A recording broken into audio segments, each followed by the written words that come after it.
It's Sunday. It's January 7th, 2024. I was watching, and I'm going to make this really short video, and then tomorrow I'll try to address it again, because I saw part of George Stephanopoulos with Nancy Pelosi, and she had,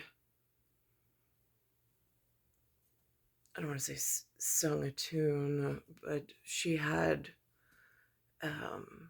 a conversation that whatever she had, again, this is 2024, and I heard what she had to say. I don't normally watch the station, but I caught it. I taped it. I'll reference it tomorrow. I do want to address, it's really important, what Face the Nation was addressing, um, with what I have going on in New York, with what Donald Trump is saying. He came out saying that, um, about the blood poisoning. I don't know if it's in reference. It's an actual event that I'm going through in New York. I have plenty of blood tests on record. My metabolites, my electrolytes have been off. Sudden blood loss, and the blood almost smelling and it just not looking like normal healthy blood, and I'm not getting any answers from the doctors. And the New York health system, I'm incredibly concerned about. There's a lot of immigration and people studying in New York. I call it blood sport, or tied to blood sports. I I'm not I didn't vote for any of this stuff. I have my vote has essentially been canceled. I don't know where to voice my concern at the appropriate levels. Um, so whatever, I keep making documentation of it, and then on file with the hospital system are the results of the tests for the tests that they run. Not that I'm really getting any answers like education in like a cycle of restorative care. There's none of that, but there are a lot of immigrants in New York City. There's a lot of them in the health system. I don't know how they got here. I don't know what door they walked through. I don't know what handle they used, but it is of grave concern. Grave concern.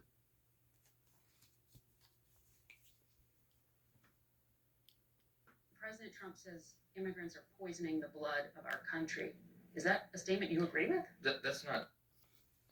And again, um, I have a almost blood poisoning experience on some level, depending on the sensitivity of how you phrase it.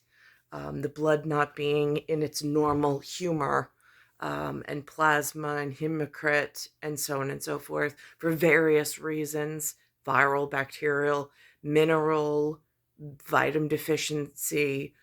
I'm not getting the correct answers from the staff that I seek answers from. And this has been habitual in New York. And I don't know if there's some other governing body that instructs people with licenses to conduct healthcare.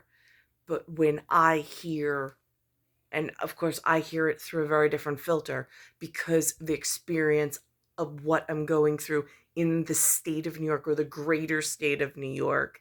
Again, I just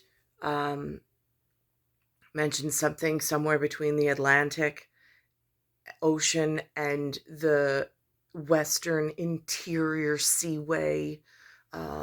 If there's such a theoretical to have this one discussion privately as Appalachia, if I don't even have to go that like macroscopic, if I go more microscopic for a nano, like, but again, where's that safety zone? Where's that Goldilocks zone on this one very specific conversation?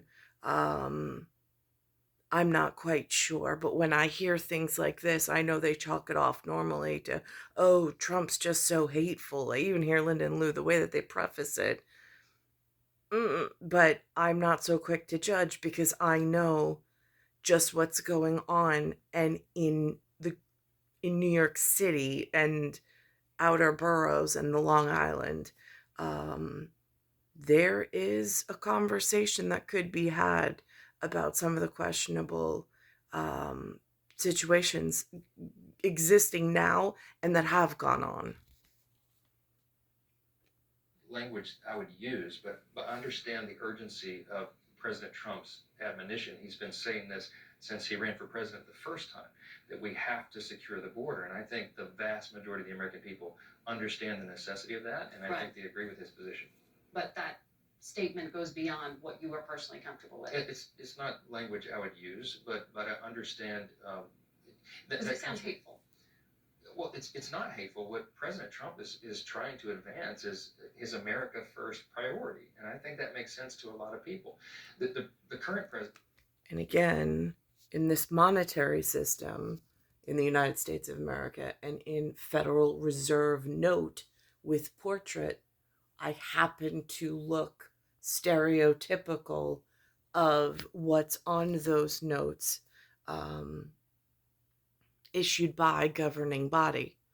So if I'm having a healthcare issue, how do you voice it and speak at a level, but then not have the resounding feedback in attack mode because everybody feels, I mean, how do you speak to the masses and to the individual problems that each sibling state may be going through, especially if some unifying portion um, that looks over the siblings and how they interact in a 48 number from, because again, what Lara uh, me uh, Medea over, like, if they got Ring of Fire issues, I mean, I can't even get communications in Appalachia area in between, if like bodies of water and then tributaries and rivers and so on and so forth. I don't even know who handles that level of conversation. Or again, I only know of one George Washington. That's really all I know. And then I know of my personal situation and what my struggles are currently here, and how I've almost been silenced. His conversation before this on the same interview with Face the Nation was that Congress controls the purse strings. So then who is my representative? And where, I just, I don't even know how or where to get involved. And again, I was educated in this area. So as far as being the representative to voice the concerns in front of a closed group that monitors and looks over these things. I mean, again, where is that phone line? Where do you reach out for the help? I don't really know. It's star 1978, star 8378, Nicole Cattaruzza. It's Earth, solar system, Milky Way universe, galaxy is broken, and it's Bayside Station, Bayside, New York, 11361.